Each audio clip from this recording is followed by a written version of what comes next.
Bonjour et bienvenue sur ma chaîne FabCopa Photographie pour ce nouvel épisode consacré à la photo de sport. Nous nous retrouvons cette fois pour une séance studio avec l'équipe de handball féminin de Cergy qui vient de passer en National 1. Bravo à elle. J'organise 3 ateliers pour 3 besoins différents. Un premier pour des portraits individuels classiques, un deuxième pour des photos de l'équipe au complet et un troisième pour des photos en action devant les buts. Voici donc le premier atelier pour les photos individuelles. J'utilise un système Elinchrom Quadra hybride d'une puissance de 400 joules avec 2 têtes flash. La première est associée à une boîte à lumière octogonale de diamètre 100 montée en douche au-dessus de la joueuse. Celle-ci est équipée du classique déflecteur afin d'éviter le point chaud dû au tube flash et d'un seul tissu diffusant situé à la moitié de la profondeur de la boîte afin de garder des ombres un peu dures. La deuxième est montée avec le petit bol d'origine et placée devant la joueuse en contre-plongée. Le système Quadra hybride impose d'avoir un ratio entre les deux têtes de 2 tiers à 1 tiers. Celle branchée sur la sortie A de mon bloc d'alimentation et reliée à ma boîte à lumière me fournit les 2 tiers de la puissance. C'est donc ma lumière principale. Celle branchée sur la sortie B et disposée face à la joueuse me fournit 1 tiers de la puissance. C'est ma lumière de remplissage. Visuellement, à quoi correspondent ces deux lumières? La principale, en douche, éclaire mon sujet par le haut dans son ensemble. Celle-ci crée des zones d'ombre très marquées sous le nez et le menton par exemple. C'est là que celle de remplissage entre en jeu, afin de ne pas avoir des zones d'ombre complètement bouchées. Elle amène juste la lumière nécessaire pour avoir de la matière dans ces zones d'ombre trop marquées.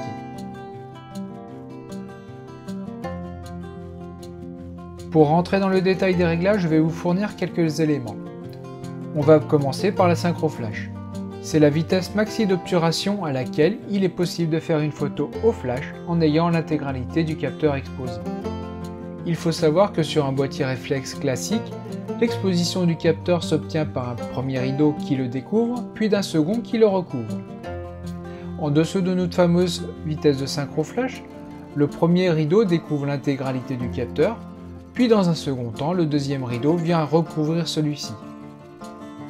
Au-delà de cette vitesse de synchro flash, le premier rideau n'a pas encore découvert l'intégralité du capteur, que le deuxième est déjà en train de le recouvrir.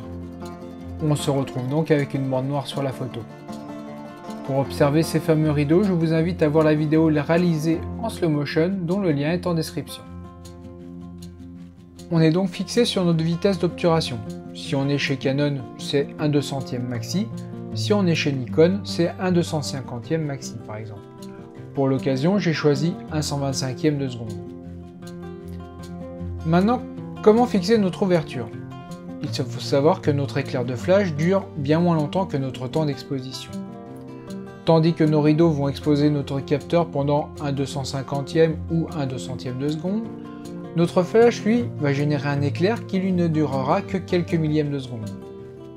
Nous aurons donc un couple ouverture de l'objectif et vitesse de l'éclair dont on réglera la puissance. Petite parenthèse, en fonction de la puissance de l'éclair, la durée de l'éclair varie. Afin de faciliter la vie et obtenir ce couple ouverture-puissance, j'utilise un posemètre. Celui-ci va m'indiquer en fonction de la lumière reçue et de la sensibilité choisie, quelle ouverture je dois appliquer à mon boîtier. La vitesse n'a pas ou peu d'impact dans mon cas. Pour ma part, je me suis fixé une ouverture à atteindre 5,6 et une sensibilité sans ISO. J'ajuste donc la puissance de mon flash en mesurant ma lumière principale.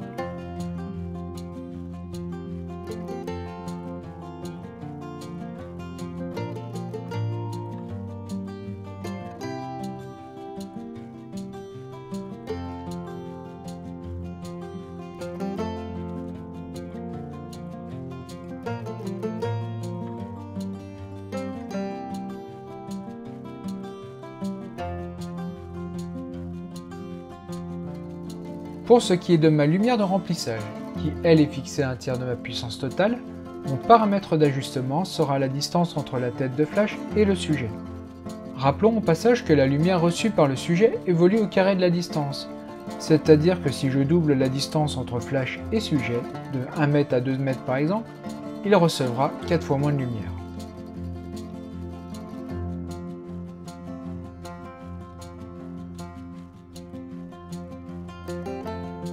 Passons maintenant aux photos de l'équipe. réalisé sans flash, je me suis surtout attaché à trouver le mur le moins difficile à corriger en post-production. Le seul petit truc que je peux vous donner pour vous faciliter la vie est de désigner et positionner 2 personnes qui joueront le rôle de butée afin que tout le groupe se répartisse entre celles-ci.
Troisième et dernier atelier, les photos en action. J'utilise cette fois 2 systèmes Elinchrom, le même que précédemment, le Quadra hybride de toujours 400 joules avec cette fois une tête flash spécifique, et un Ranger RX Speed AS de 1100 joules avec une tête flash de type S.